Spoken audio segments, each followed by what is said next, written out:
I am getting ready to go ride in a 1929 Travel Air, and I can't wait. I am so excited. This is going to be the most fun thing ever. Clear.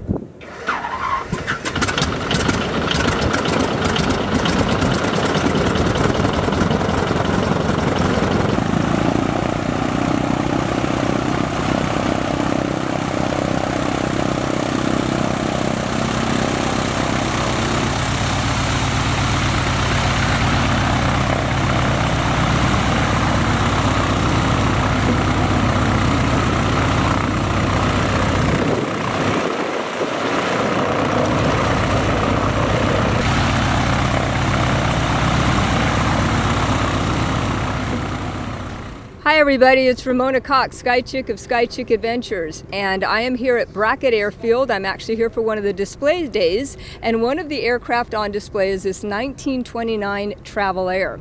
We're going to talk to Keith Kasuth. He has an amazing story in regards to this airplane. Tell us about the history and your involvement.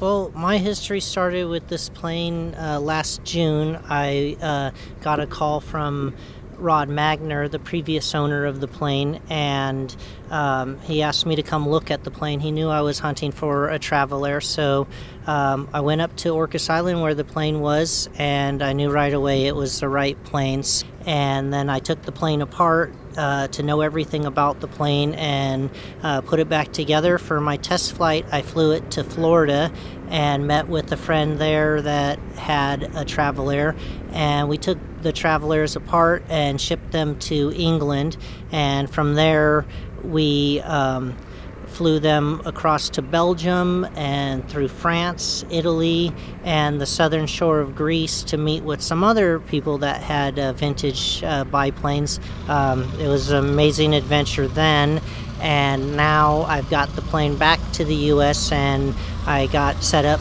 to sell rides in it, so I've been giving a lot of people the experience to enjoy flying in an open cockpit biplane, and just the smile on people's face when they get in the plane, it's you could just tell it's amazing, and the smile doesn't go away when we get on the ground. That's all they could think about, though, is the experience in an open cockpit like this. I also plan on going on the next Vintage Air Rally if I'm picked. It will be on March 1st, 2018, and it starts in Ushuaia, Argentina, and will end in Lakeland, Florida at Sun and Fun. So, and what engine is that? It's a Continental. It's a 670 cubic inch, 220 horsepower. So it's enough power, but not a lot. Right. So right. You still got to be careful. What was your cruising speed generally? Our cruising speed is about 90 miles an hour, sometimes less, depending on the winds. But yeah, there was times that we barely were moving 60 knots across the ground. So, really? But most of the time about 75 knots, so close to 90 miles an hour. And what do you burn an hour? I'm lucky this one is set up really good, and I can get at cruise, get the burn down to 10.5, but in extreme conditions you're using a lot more, but I still don't burn 12.5. So okay, well that's good. And fuel's not easy to get in Europe. They're probably bringing in barrels and everything else. Everywhere we went, there was 12 drums waiting for us, and we had to most of the time transfer the fuel with the hand pumps, but at least the fuel was there. And with that to consider, we had to fill the plane up to the max each time, so that didn't help on the performance trying to get the plane off the ground with full fuel, but it's the only way to make it to the next destination. Stop, right. So you did the Vintage Air Rally in Europe. There must have been some harrowing moments, because I know Europe weather can be kind of sketchy. Tell me about that.